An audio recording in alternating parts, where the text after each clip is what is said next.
back, everybody. I'm Scott with Off Grid Stoves and More, and I'm making this real quick short in order to save you time. If you feel as though that there's a problem with your stove, the very first thing I'm going to ask you to do is to please watch our cleaning and troubleshooting video. This is the very first step. If you write me and you say that my stove is acting this way or that way, the very first thing I'm going to ask you is, have you watched the video? And no disrespect to any of you out there, but most of the time it is, no, I didn't even know that you had a cleaning video.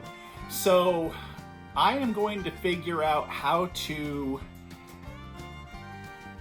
put a picture on this and how to name this video in order for it to catch most of your attention to please watch it. I kid you not, I'm going to say probably 75% of the individuals out there that are having problems is due to your stove and your chimney, whether it's a horizontal chimney system that runs off the back of your stove straight out the wall and potentially to a T and then vertically up, or it is going to run, for an insert model, it is going to have a flex adapter and it's going to run a flex system up your fireplace. All of these different scenarios have to be thoroughly cleaned.